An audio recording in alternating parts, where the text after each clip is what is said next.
Welcome into the 4th and 11 show with your host, Jacob Steiner. We start off today with a happy birthday to Carmelo Anthony.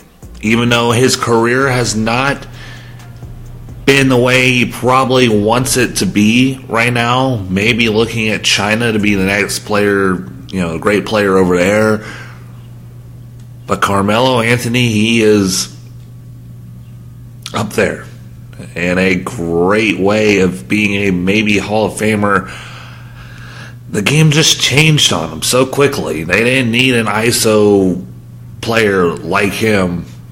Even though there's plenty of ISO players, but there are plenty of ISO players that are better for the ISO game than him. But Carmelo, he's a great player. Happy birthday out to him. And hopefully he finds a spot in the NBA. Maybe he doesn't. Maybe he finishes his career out in China. But still a Hall of Famer in a lot of people's boats. And, we'll see what happens with that. Another thing to start off with today, after the show, watched a lot of, ESPN, Fox News, all this other crap. They were talking about R.J. Hampton and, the NCAA being a dumpster fire. And they agree with me. Until we learn to pay the players or figure out a way to keep the players in college, collegiate basketball is going to take a huge decline. Because all these players are going to take those summer abroads. They're going to go take a year out and they're going to go to some other place. They're not going to want to play collegiate basketball because all these players, they just want to go to the NBA. They want to get paid. Everybody in today's realm wants to get paid. And if you're not getting paid in college to play basketball and you're just studying and all this and they're stealing, your likeness, you're in a video game and you're in this and you're on sneakers and you're on this and crap, you're not getting paid for it, yeah, you would kind of be a little salty. And I agree with that. But, some people want to take the free education, some people don't. And, people like R.J. Hampton want to go to other places. And I also saw R.J. on a radio station saying something that really hurts me, hurts my heart to hear him say that if he didn't go overseas, he would have gone to Kansas. That hurts me. As a Kansas fan, that hurts me, and that hurts everyone all the way up there. Man, they've had some heartbreaks, especially, pray for the Midwest, Dayton, Ohio, getting hit by a tornado, and also Kansas, Lawrence, Kansas, south part of it, getting hit. Maybe RJ was, saying, oh, yeah, I don't want to be next to tornadoes. Yeah, I want to be safe. I want to go to New Zealand where, the only thing that we get is cyclones. Well, who knows why, but he just didn't want to juggle books, and I get it. He is not getting paid up here. He doesn't really care about it. He wants to live like a pro until collegiate people realize that these players don't want to play college basketball because they're not living like a pro. They want to go G League. They want to go straight to the NBA and maybe ruin their lives because, they weren't good enough. They didn't realize that. They just wanted to get paid immediately. And then that's fine. But collegiate basketball is never going to be the same. The NCAA is going to have to figure out what they want to do. So sooner or later,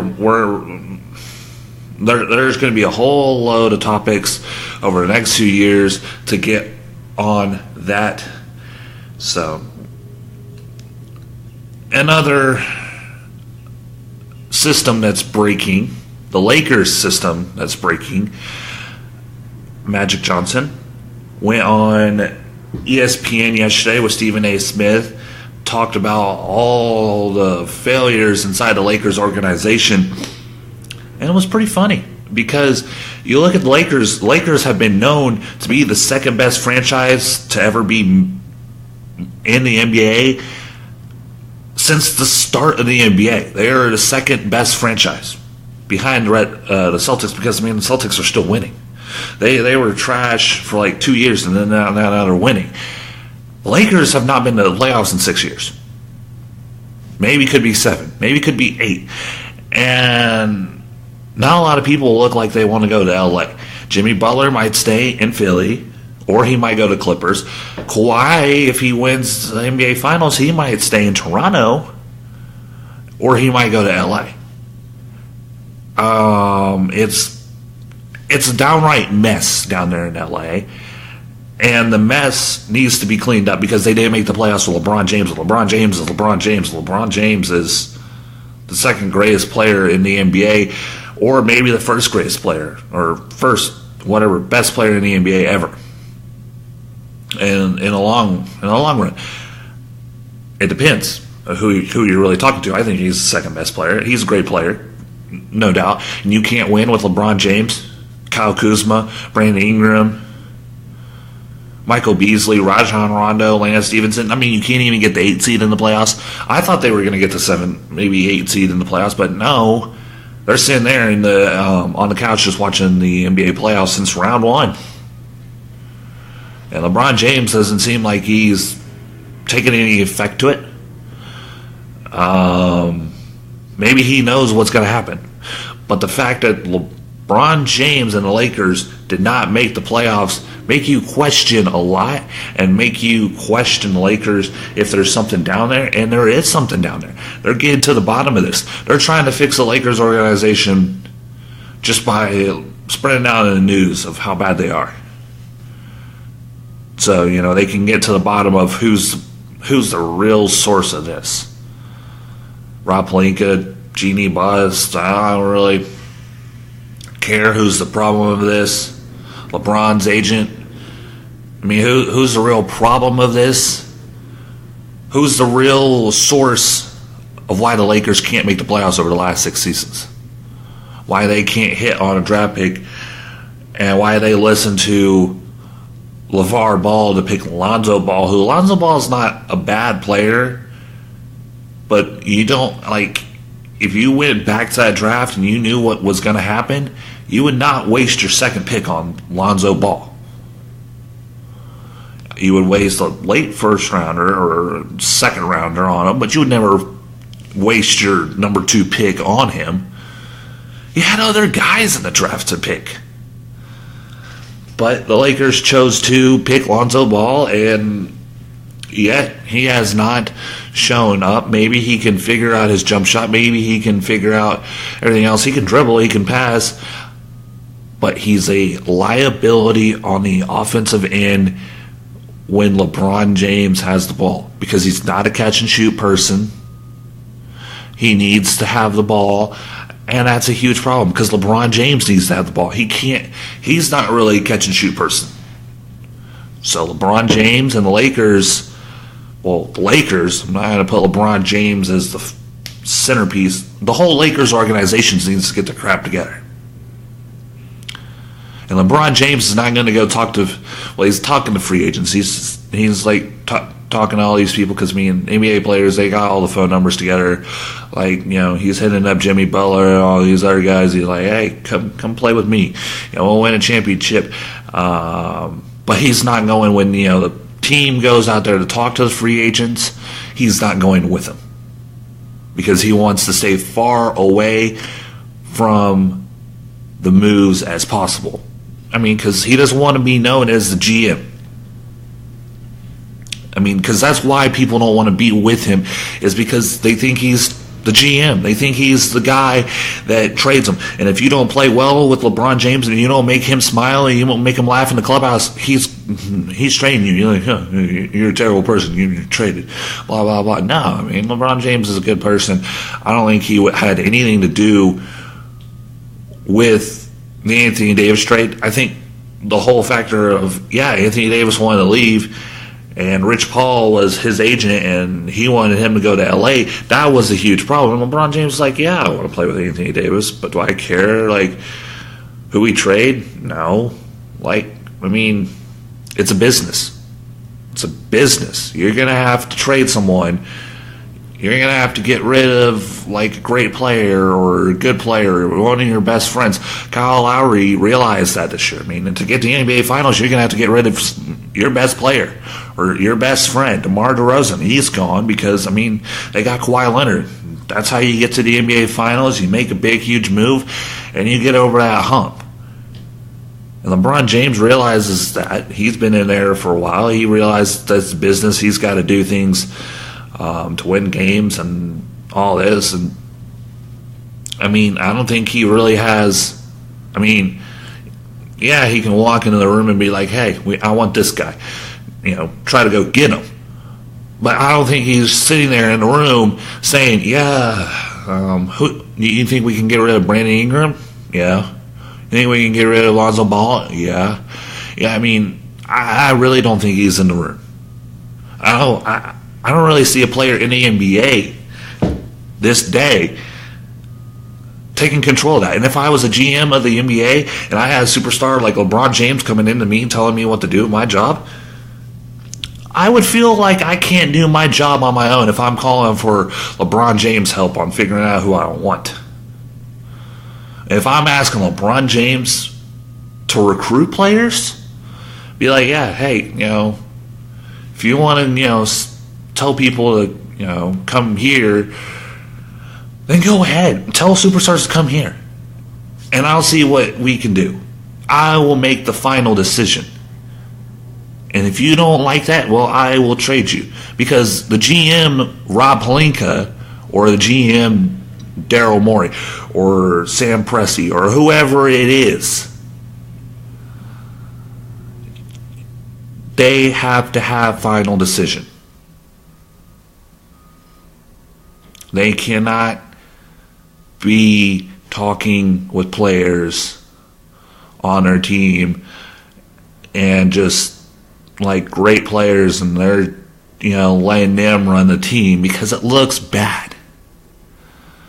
It looks bad. We've talked about this plenty of times before. I mean, LeBron James, we've had this plenty of times before. La GM, or LeBron James, the GM of the Los Angeles Lakers. I mean, what's he going to do? Well, we don't know what he's going to do, but the fact of the matter is that the Lakers need to figure out what they need to do, because it's a dumpster fire out there. It's almost worse than the NCAA, because it's a dumpster fire and they need to figure out what they're going to do, and quickly. Very, very quickly, because time's going to run out on them if they don't get their crap together. But speaking of maybe another dumpster fire, the Houston Rockets today deciding that everyone except for, I think, James Harden and Chris Paul are free game. They're shopping Clint Capella. They're shopping, basically everyone on that roster. So anyone want a PJ Tucker? Anyone want a Clint Capella? Anyone want these guys? I would not trade Clint Capella. I mean, he has a big salary. Yeah, he might be able to free up some space and get someone else in there. But Clint Capella, despite the fact that he was non-existent in the playoffs, because he's non-existent because he needs to just work on passing the ball. He kept... how can you not throw a straight pass to the chest? Like, that's all you need to do for Clint Capella this offseason. Like, they were, folding in on him. They would set the screen and roll. He would go to the bucket and catch the ball, and they would fold into him, and he would pass it back out, and it would be a terrible pass. And they had plenty of times where they were open threes. He needs to either cut to the basket stronger or learn how to pass to the chest. And if he learns that, then the Rockets, when Clint Capella can go far in the NBA Finals, they can win championships, because you realize that they have shooters all around the corners, and they're ready. They're ready. They can see Clint Capella. Everyone's folding for Clint Capella. And then he does not make the pass. I've seen this plenty of times before, and it really just drives me insane that you can't make a simple little 5-footer pass to the chest. You can't do that. It's either up high, down low, to the side. It's not in the chest. If you're Mike D'Antoni or whoever is training Clint Capella, you tell him, hey, pass the ball right here, in my hands, catch, shoot, 3, we're up. We're winning this game because Clint Capella can make a dang pass. He's an NBA player. He needs to learn how to make a pass. And I know that there's a lot of people in the NBA that can't make a pass. That's mostly centers. But, I mean, a 5-foot pass, a 6-foot pass, either take the ball to the rim strong and get a foul and actually don't get a foul because you can't make free throws. You're learning on it. You're getting better, but Clint Capella. You are a beast in the regular season. You could have been a beast in the playoffs, but you chose to make bad passes. Seriously, they chose not to run through you most times. There was a lot of times where they were playing ISO ball through James Harden and Chris Paul, and you're like, wait. Clint Capella's right there. Excuse me? But then they run through Nene and Kenneth Faried and all these other guys. The Rockets need to figure out a system that works if they're going to be able to make the playoffs again. The Rockets they're not a dumpster fire because, they are a dumpster fire when it comes to the Warriors, but they are not a dumpster fire when it comes to the team. They're making the playoffs consistently. They're 40, 50 win seasons, unlike the Lakers on the other side where they're just trash. The Rockets need to figure out what they need to do correctly, look at the film, figure out what they need to do, get together as a team, work on the offseason all year, because this is like the 4th or 5th straight year to where the Rockets have been bounced by the Warriors. If you can't get over the Warriors, then you're just straight, second best team in the West for the rest of your life. You're second. And I don't think anyone in the NBA, especially in the Rockets organization, they want to be second. I'm a Rockets fan, and I don't want to be second. I would like to be known as a great team. Yeah, the Rockets of the the 2015 through 2019, 2020, whatever. Yeah, that was a great team, but they need to get over the hump.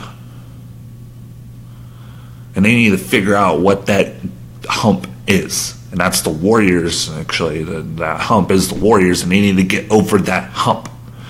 Because when Kevin Durant went down, in a lot of people's minds, they were the favorite. As soon as Kevin Durant went down, they were down by 2. It was like the air went out of Oracle, and, if you're James Harden, you got to have that killer mindset. Kevin Durant went down. We got this. This is an advantage us. And we did not pull through. Because then, if you win that game and then you win the next one at home, which you're undefeated in the playoffs at home, you shouldn't look that bad without Kevin Durant, or with Kevin Durant out of the lineup for the Warriors. You shouldn't look that bad. Then you're in the Western Conference Finals, and then you're facing the Portland Trailblazers. The Portland Trailblazers, they folded with the Warriors. They would have folded with you probably. So the Rockets had an easy chance if they would have just completed their goal.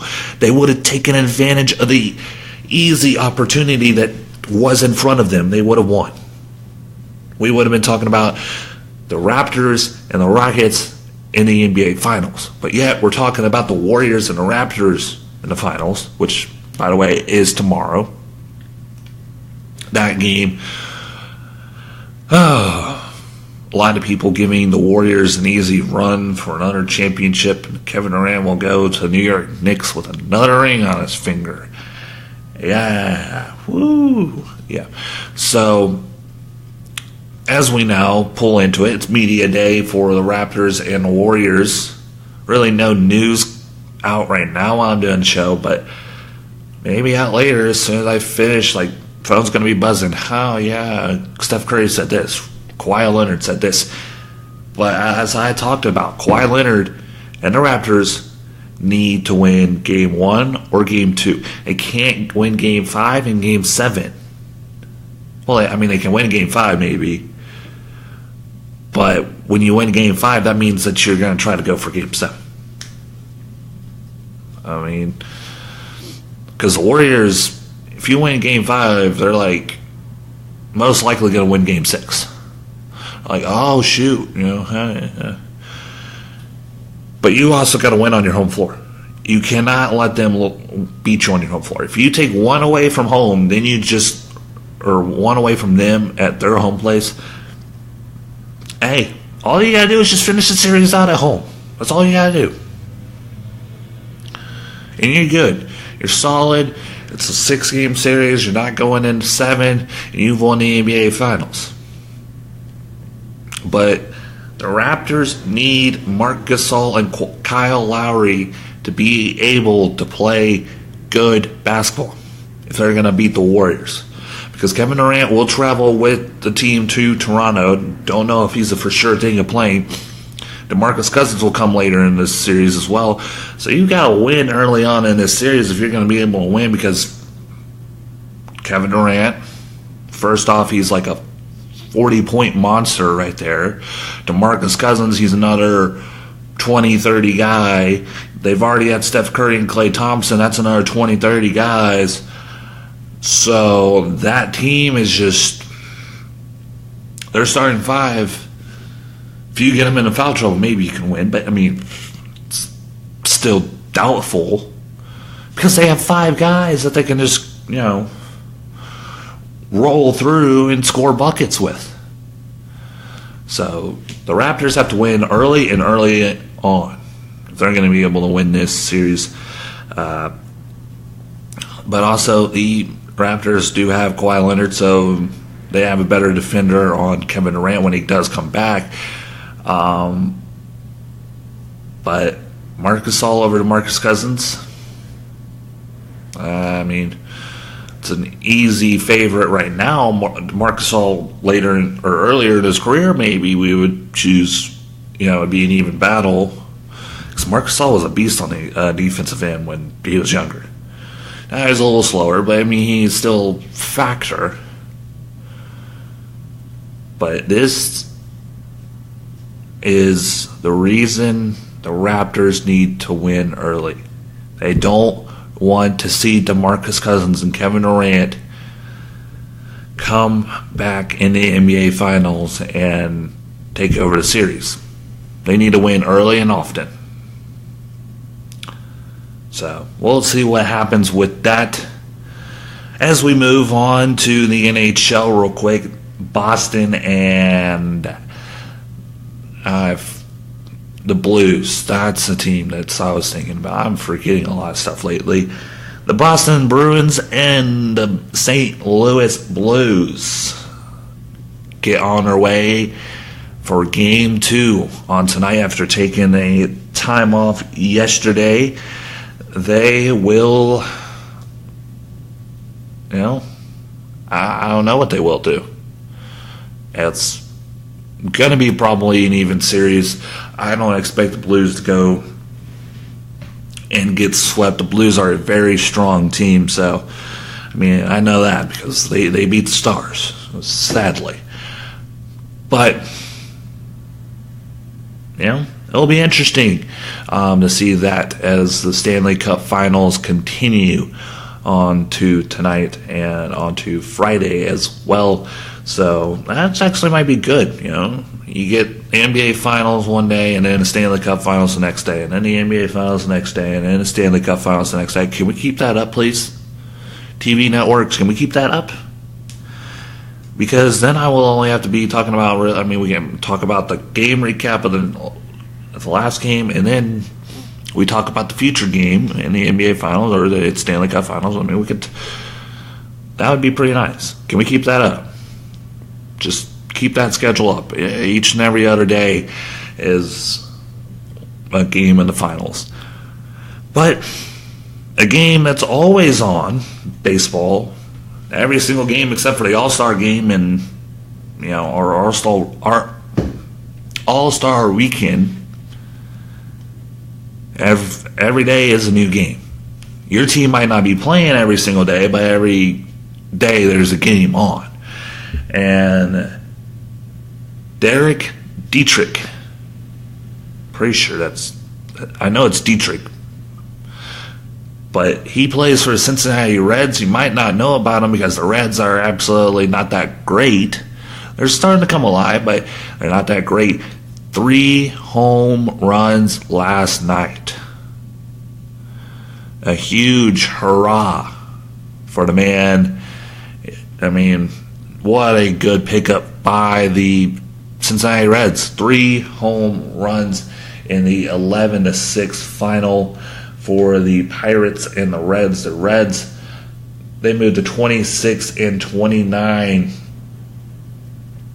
to, they've won, I think, 6 or 7 straight. So, hey, the Reds are finally coming together. They're finally putting things together. They're finally making things. Suarez, Dietrich, they have Steven's cousin as well. They've come alive. They have come alive. They're still last place. They're 6-4 in their last 10. So they're 5 games back, which is not bad for a team that we all thought that was going to be in the bottom of the ranks. But the NL Central, they're all young and good teams down there. Milwaukee, Chicago, Pittsburgh, St. Louis, Cincinnati. They're all young, ready to go teams. A lot of them have veteran talent, but most of them have a lot of young talent. And those are the teams that are going to be caliber winning teams. Young superstar talent and veteran leadership on that team. Those are the teams that are going to win the World Series. Those are the makings of winning World Series, because the Astros had that. The Yankees had that. The Yankees haven't won, but the Red Sox had that. Chris Sale, David Price. You don't think they were leading the Xander Bogaerts and the Rafael Devers and all those guys last year? You don't think so? Think again. Bryce Harper in the Philadelphia Phillies. Ooh. Josh Donaldson in the Atlanta Braves. I don't know. We'll see what happens with all that. The LA Dodgers continue to kill. 36-19, 7-3 in their last 10. They lead the NL West. A lot. Cody Bellinger, Justin Turner. Keep going. Jock Peterson. A lot of good talent on the Dodgers. And they look like they're just killing machines. They're not taking any crap from anyone. And they're like, we've lost 2 straight World Series. We're not going to be the Buffalo Bills of the Major League Baseball. We're not going to be it. We're not going to be it. We are going to win. That's what I expect from the Dodgers.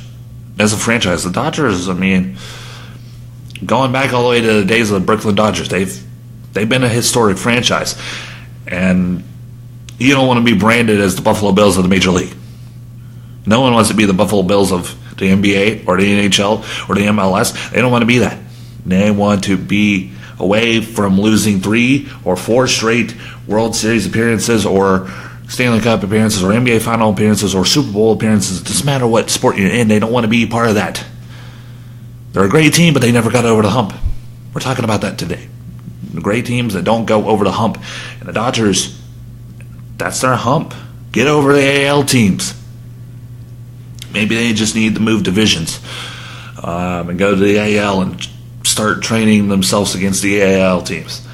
I don't know what happens. Miami Marlins, a sad sight for them. I've been watching a few of Marlins games. Their park's empty, by the way. And so is the White Sox, so is the Royals, so is a lot of teams. And I get it. The Marlins are pretty bad, 18-34. But the Marlins built that whole new stadium. When they knew they were trash, when they knew that they were not going to really get much revenue for the next few years out of that stadium. I would be a Miami Marlins security guard, because I mean, I get paid for just sitting there watching like 3 fans. It's pretty sad. I mean, it's bad, but I mean, who knows if the Marlins, Victor Mesa, will come up and he will himself just bring the Marlins to the playoffs. Who knows? Who knows what will happen with the Marlins and Derek Jeter later on? Maybe they are the LA Lakers of the MLB. Maybe they are, maybe they're not. We don't have anything on the Miami Marlins yet. We don't know why they're keeping Victor Mesa down there. But I'm pretty sure he'll come up sooner or later. Teams that have, and speaking of other teams that have talent in the minor leagues, but they're still winning, the Houston Astros and the New York Yankees. The New York Yankees, without Aaron Judge and Giancarlo Stanton, a few other guys as well, they are at the top of the AL East at 35-19. They're a game ahead of the Tampa Bay Rays. They're 6.5 against Boston. They're 8-2 in their last 10. Granted, they lost to the Padres last night, and I have another story on that as well. But they don't have, I mean, there was like a huge stat. The whole outfield that was on that night that they won, like a while ago, as I said it in the show, was paid $3 or $2 million less, all collectively. The whole outfield collectively get paid like $2 million, $3 million less total than what Stanton makes in 1 year as well. That's huge, and they're still winning. The Yankees, with Clint Frazier,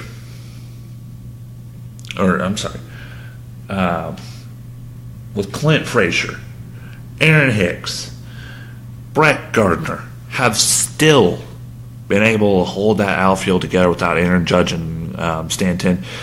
I mean, they've got Luke Voit, Gary Sanchez, Strada. I mean, they've got a pretty good place. They're looking good. They might sign Keuchel soon as well. I mean, still unknown on that. And it's looking good for the Yankees. It's looking good. The Rays, on the other hand, are trying to, stay alive. 33-19. They've looked good. 7-3 in their last 10. The AL East has always been a dog fight. And it's might going to be a dog fight this year as well. The Cleveland Indians and the AL Centrals, we've moved on, have fallen apart. 27-27. They're 500. They're 3-7 in their last 10. Their run differential is -11. They need to figure out something quickly. Because, I mean, we're heading into the June months, and then we get into July, and the trade deadline's there, and you're like, do we buy or do we sell? Because the Minnesota Twins are hot. 37-17. They're 8-2. They have the best record in the AL, just above the Astros that are 37-19. But they are killers out there. The Minnesota Twins are. The rotation's looking fine. They've got a lot of pieces. They got veteran, they've got young, and that is what makes a championship team. We'll see if the Minnesota Twins can keep going. It's still early on. It's not June. We've gone through 2 months now. May is almost over. We got 2 more days in May, and the Twins are 10 games up on the defending AL Central Cleveland Indians, which is huge for the Minnesota Twins. But as we look at the rest of the AL Central, Detroit, Chicago, Kansas City, we don't really care about those teams. They're absolutely trash. Almost like Kansas City, I just looked at this. -43 runs differential. That's not bad. I mean, that you don't want to be under, but you don't want to be hundreds under. You want to be, they're not even at 50. That's not bad. That's respectable, but they don't have besides telling me that they don't give up runs and they don't make runs. So the Royals need to figure out either side.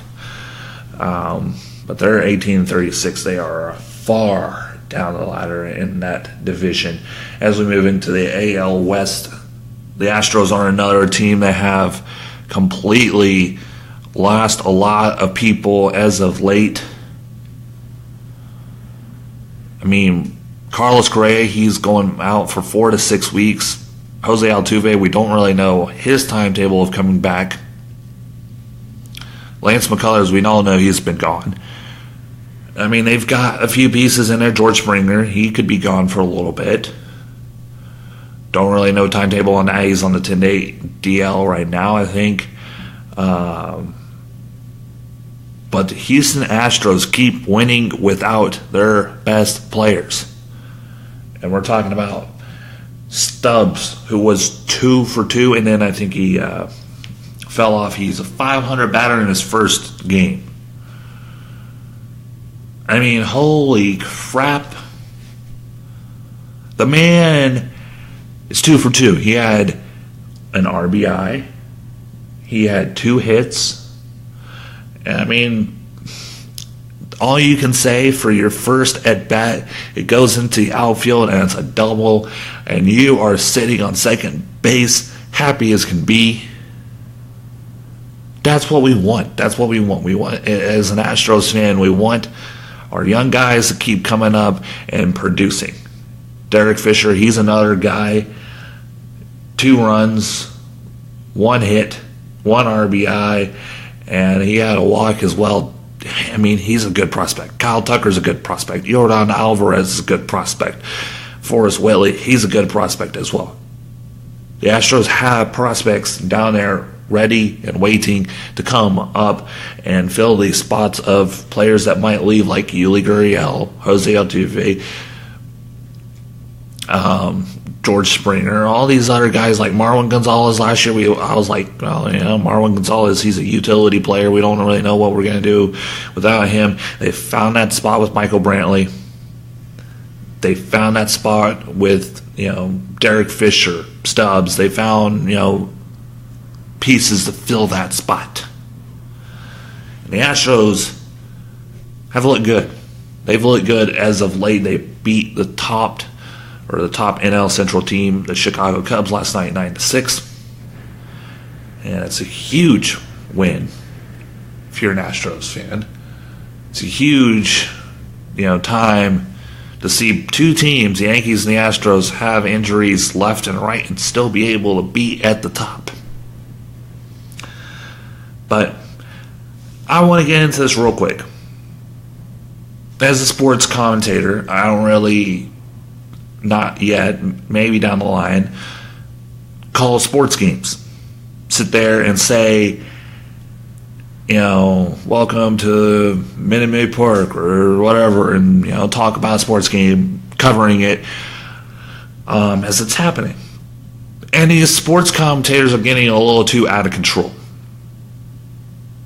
They are saying, like Masahiro Tanaka last night, and there was the sports commentator that said, if you're a Yankees fan, you might want to like this because this is his first appearance against the Padres. He was 14-4 against, or in his first appearances against new teams. Oh yeah, you know, 14-4. Well, yeah, he gave up 4 runs in the first inning. I mean, the Yankees were already down in deep doo-doo after that. They came back, but they were down. And it's almost just like we've heard this story plenty of times before. The commentators jinx things left and right, no matter if it's football, basketball. He's a great free throw shooter. Oh, he missed. He's like 99 for 99. He's going for 100 straight. Oh, he missed. Yeah, you need to shut up. I need to shut up sometimes because I jinx some things a little bit, and I try to hold off on it. But us sports commentators need to get our facts correct because, I mean, yeah, we do. Later in that game, they were talking about Gary Sanchez saying that he leads the Yankees in home runs, and, well, you know, he hits a bomber right after that. Well, there's some good things to it. But keep your mouth shut when you're talking about those stats until after. Like, he hits the home run. He's like, oh, yeah, he's leading the Yankees in the home runs. Whoa, yeah, don't say it before because you're most likely going to get a pop-up and it's going to be on the warning track. Oh, he caught it. Yeah, well, you jinxed it. Sorry. Now we're sitting here saying that the commentators are the worst thing in probably all of sports because they jinx things left and right. They're the greatest third down conversion team in the NFL. Oh, he fumbles. Yeah, commentators jinxed it. If you're not into that supernatural crap, I mean, jinxing, whatever it might take, I am. And, I think I do jinx things a lot. But, sports commentators, we need to, as one myself, need to figure out a way not to jinx things. But one of our jobs is predicting things. And so when everyone asks us to predict things and sit here and say this and that, we're going to predict things, and don't feel sorry when we jinx things because you asked us. That's the bottom line.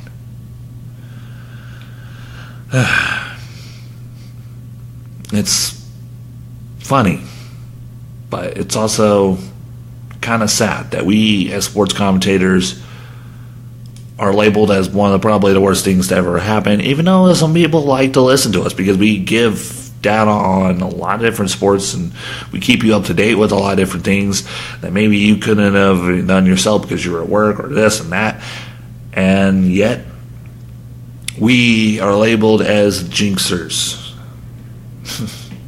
It's funny. I bet the Vegas Knights fans can vouch for me on that. But we will end this show on that, and I will be here tomorrow as well for the Thursday show right before the NBA Finals, and we will get a recap of the NHL Finals tomorrow, maybe some MLB games on tomorrow as well. So Thursday show, and then on to Friday to close out the weekend, and then we're into June. So get your summer out ready because it's going to be a busy off season in the NBA and also a busy off season NHL wise and MLB. It's going to be fun. June starts us soon.